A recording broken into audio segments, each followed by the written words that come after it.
Espero estén bien, queridos suscriptores, y los que no lo han hecho pueden darle a la campanita. Es fácil, así que continuemos porque en este video vamos a cultivar su espíritu científico con un contenido genial y es la ley de Coulomb. Así que vamos a ver en ese acto una imagen retrospectiva. Y vamos al año 1785, la cual Coulomb, con su balanza de torsión, después de varias mediciones, estableció una ley sobre cargas eléctricas que conocemos como ley de Coulomb. ¿Pero qué dice la ley de Coulomb? Primero, que la magnitud de cada una de las fuerzas eléctricas con las que interactúan dos cargas puntuales en reposo es directamente proporcional al producto de la magnitud de ambas cargas. Eso significa que mientras más carga, mayor es la fuerza eléctrica. Ahora, la ley de Coulomb también dice que la fuerza de interacción entre dos cargas puntuales es inversamente proporcional al cuadrado de la distancia. Es interesante porque todo esto indica que si se duplica la distancia, por lo menos esa fuerza debe disminuir. En este caso, una cuarta parte, y así sucesivamente. Bien, ahora, ¿qué se hace con el símbolo de proporcionalidad? Bueno, en este caso se reemplaza por una constante, por lo tanto, la ecuación queda de esta forma, donde es importante recordar que F se conoce como la fuerza eléctrica. Q1 y Q2 representan las cargas que, por cierto, la unidad de medida, según el sistema internacional, es el Coulomb.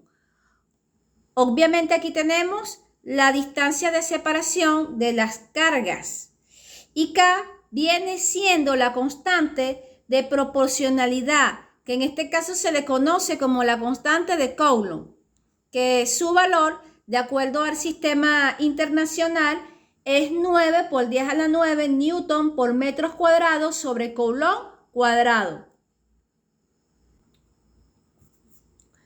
Bien, ahora la constante de Coulomb suele escribirse en términos de otra constante, la cual es conocida como la permitividad del espacio libre y su valor es 8,85 por 10 a la menos 12 Coulomb cuadrado sobre newton por metros cuadrados. Seguimos, así que pueden apreciar la representación vectorial de la ley de Coulomb, donde el vector unitario indica la dirección y el sentido de esa fuerza. De todas maneras, para entender un poco más el asunto, vamos a recordar algunas cosas que son claves en las características del vector unitario. Y es evidente que la fuerza actúa siempre a lo largo de la recta que une a las dos cargas. Y eso está vinculado con la dirección del vector. Y otro punto es que la fuerza es atractiva si las cargas tienen signos opuestos. Y la fuerza es repulsiva si las cargas son iguales. Y esto de alguna manera determina la característica del sentido al vector.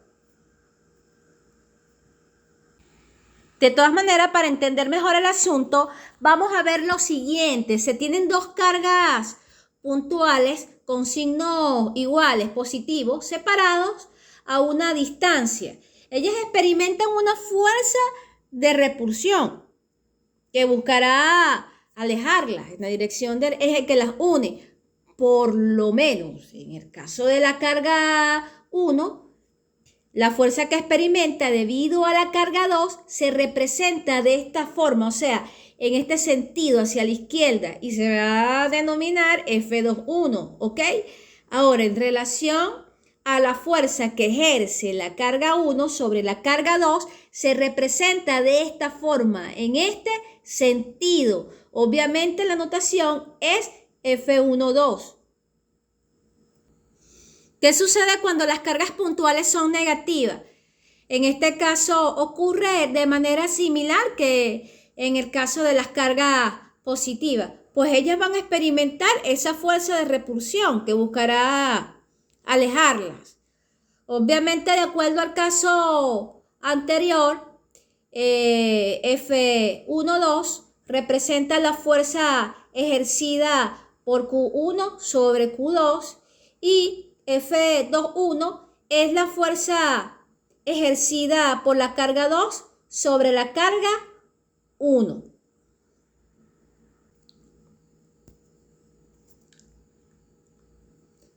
Ahora, ¿qué sucede cuando las cargas son diferentes? Bueno, van a experimentar una fuerza de atracción. ¿Cómo se representan estas fuerzas? Por lo menos F2,1 viene siendo la fuerza ejercida por la carga 2 sobre la carga 1. Y F1,2 representa la fuerza ejercida por Q1 sobre Q2. Vamos a continuar, pero de estas tres situaciones que acabamos de ver, vamos a elegir las cargas negativas y por supuesto vamos a determinar la fuerza que experimenta la carga 2, o sea, la fuerza que ejerce la carga 1 sobre la carga 2. Así que vamos a establecer el sistema de referencia cartesiano, pero que no coincida con el eje de interacción.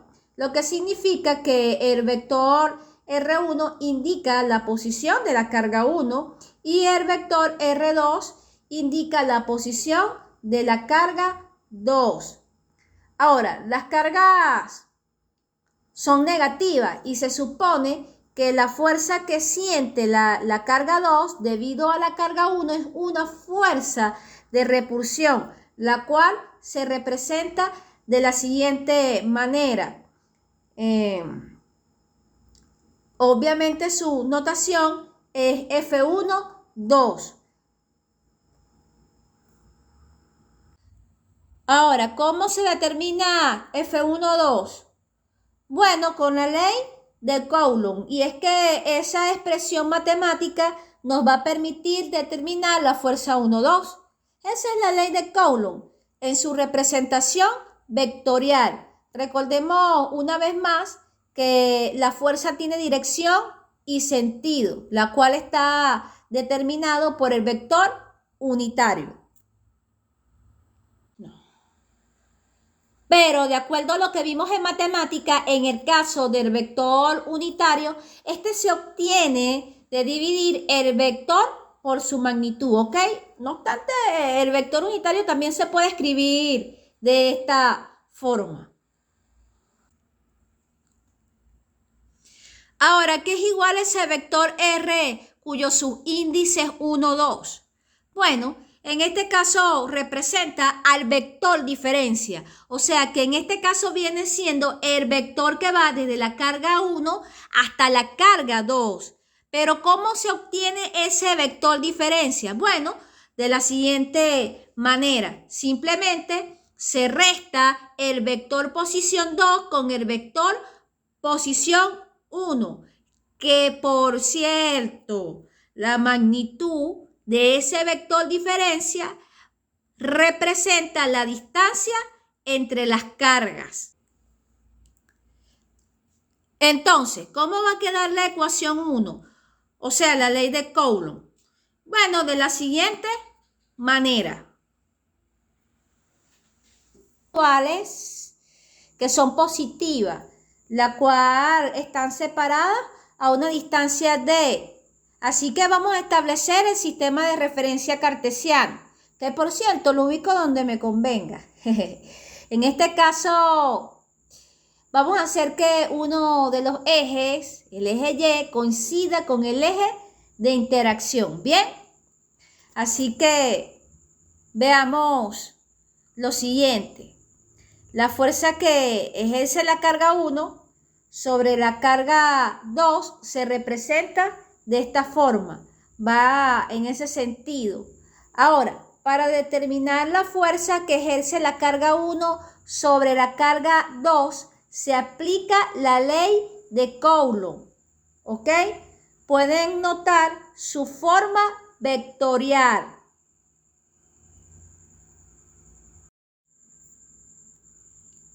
¿Cuál es el vector posición para la carga 1? ¿Cuál es el vector posición para la carga 1? En este caso, viene siendo 0, ya que coincide con el origen del sistema de coordenadas. En relación al vector posición de la carga 2, solo tiene un componente y es a lo largo del eje Y, ¿ok? Entonces, si buscamos la magnitud del vector posición de la carga 2, es obvio que viene siendo D, que en este caso, esa D corresponde a la distancia entre las dos cargas.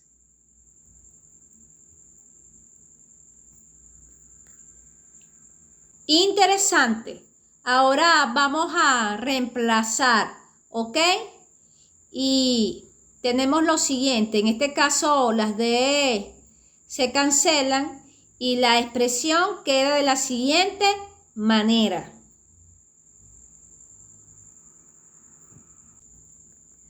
Atentos, porque ahora voy a explicar el principio de superposición. Así que si se tiene un sistema de n carga y nos piden en este caso obtener la fuerza resultante sobre Q3, ¿cómo se obtiene? Qué interesante pregunta, ¿cierto? Bueno, lo que se debe aplicar en este caso es el principio de superposición. ¿Pero qué dice el principio de superposición? En este caso, dice que la fuerza resultante sobre cualquier carga es la suma vectorial de las fuerzas individuales sobre dicha carga por todas las demás. Perfecto, ya sabemos lo que dice el principio de superposición, pero antes de aplicarlo vamos a establecer el sistema de referencia cartesiano.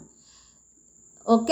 Por lo tanto, lo que sigue es que a cada una de las cargas se le asocia un vector posición. Pero como ya sabemos la ubicación de cada una de las cargas, es necesario fijar los vectores diferencia que van desde cada una de las cargas hasta la carga 3. Continuemos, ya que se debe calcular la fuerza total que ejerce la n carga sobre la carga 3. Ahora, si nos fijamos en el caso de la fuerza que ejerce la carga 1 sobre la carga 3, es de atracción, ya que la carga 1 es negativa y la carga 3 es positiva y se representa en ese sentido. Ahora, en cuanto a F23, es la fuerza ejercida por Q2 sobre Q3 y es una fuerza de repulsión, ya que ambas cargas son positivas. Ahora, es obvio que cada una de las fuerzas que ejercen la n carga sobre Q3 se van representando de esa forma, ¿ok? Para luego determinarlas. Así que vamos a empezar, pero con F13, y es que se determina de esta forma, ¿ok? Esa obviamente es la ley de Coulomb, pero en su forma vectorial, y pueden evidenciar que hay dos notaciones, lo que significa que por comodidad vamos a elegir una sola. Por lo tanto, la fuerza 2,3 es igual a la siguiente expresión. Recuerden que debemos calcular las otras fuerzas, ¿ok?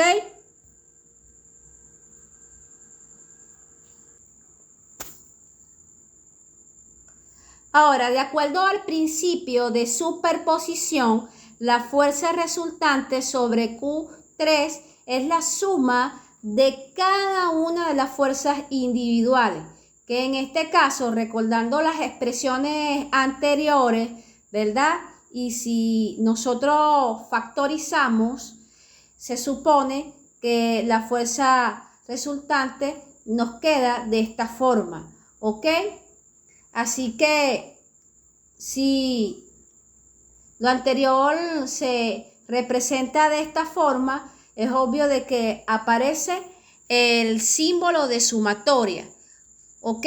Por lo tanto, esa expresión viene siendo la fuerza total que ejerce la n carga sobre la carga 3.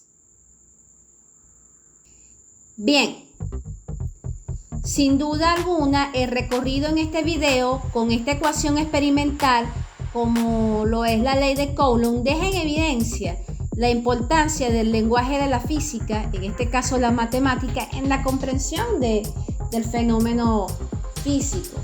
Así que si te gustó el video, no olvides suscribirte, darle like, comentar y compartir con tus amigos.